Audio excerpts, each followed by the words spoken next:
Hello and welcome to another episode of Ask the Consistory, a video podcast produced by the Confessional Orthodox Evangelical Lutheran Communion. I'm your host for this video, Reverend Zabel of St John's Evangelical Lutheran Church located in Dalby, Queensland, Australia.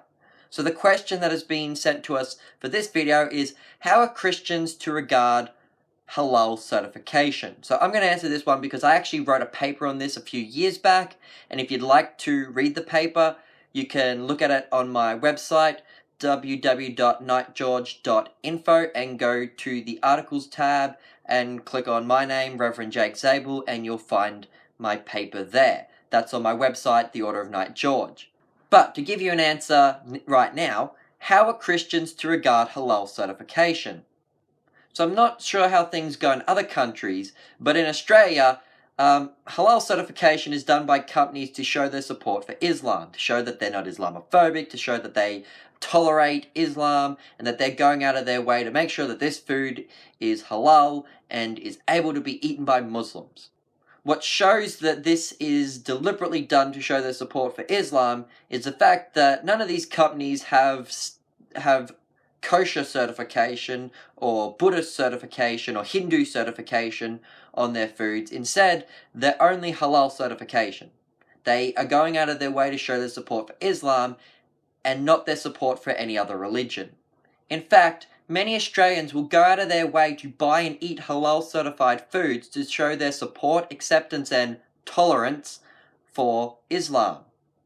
And so the question is, how are we as Christians to regard Halal certification? Well, I think the best way to answer this question is to treat Halal certification similar to food sacrificed to idols.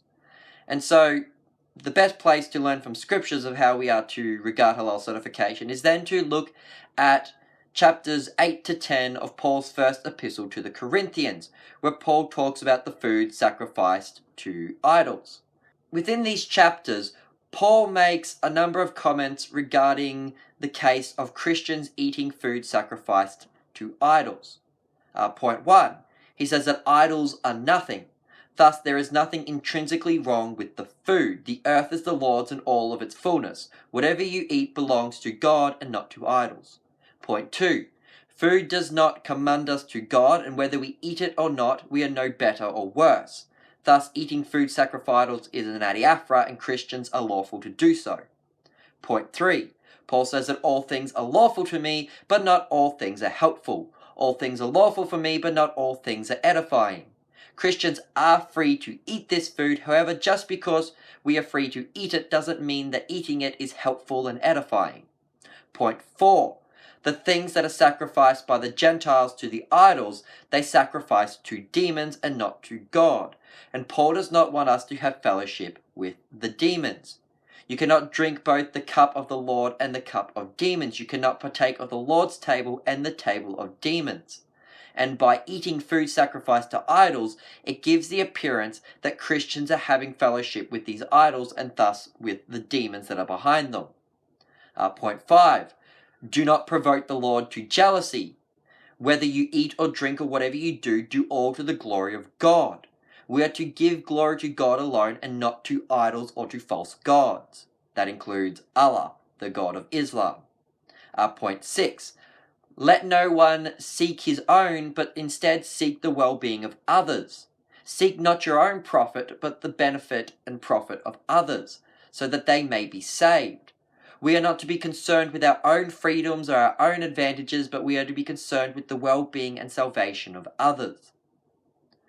Point 7.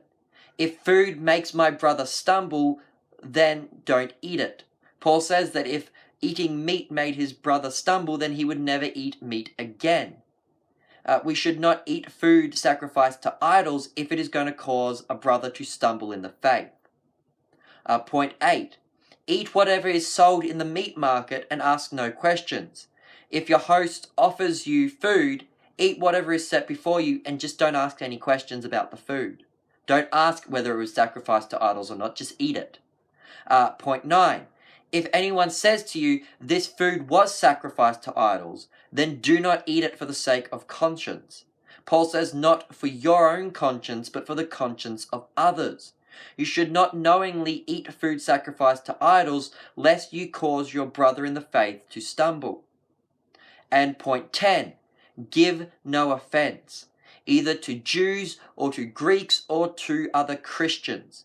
You should not knowingly eat food sacrificed to idols, lest you give offense to unbelievers and turn them away from God, or you give offense to fellow believers and cause them to stumble in their faith. So, what can we learn from this regarding halal certification? Well, all foods are clean, and there is not anything that is unclean in and of itself. Thus, Christians are free to eat food sacrificed to idols, and we are free to eat foods that are halal certified. However, not everything that we do is helpful and edifying, and it may actually cause our brother to stumble in the faith, or it may create some offense with unbelievers and prevent them from coming to the faith.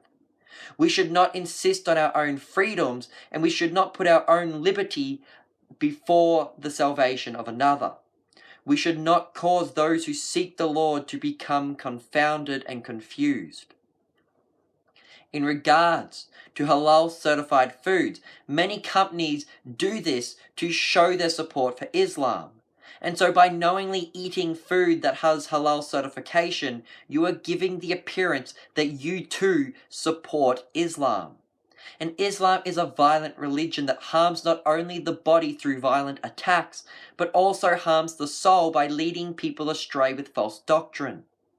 Therefore, Christians are to oppose Islam, its violent ways and its false teachings. Christians are free to eat halal certified foods.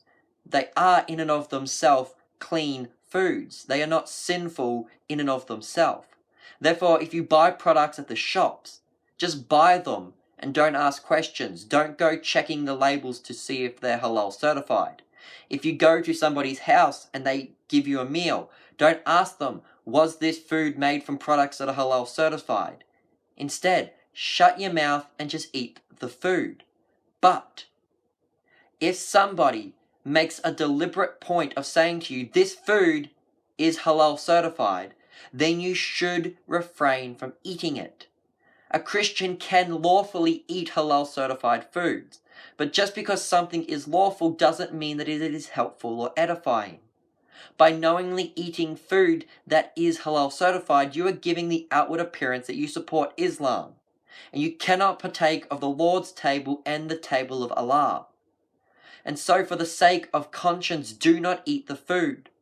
And when I say conscience, I do not mean your own conscience, but the conscience of others. If eating halal certified foods will cause others to stumble, then refrain. Seek not your own freedom. Seek not your own profit. Instead, seek the profit of others. Seek the salvation of others.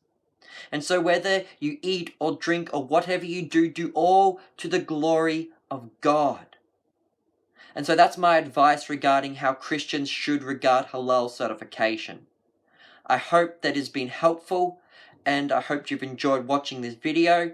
If you have any questions that you'd like the consistory to answer, you can email us at our email address, which is coelc-atc@hotmail.com. That's coelc-atc@hotmail.com.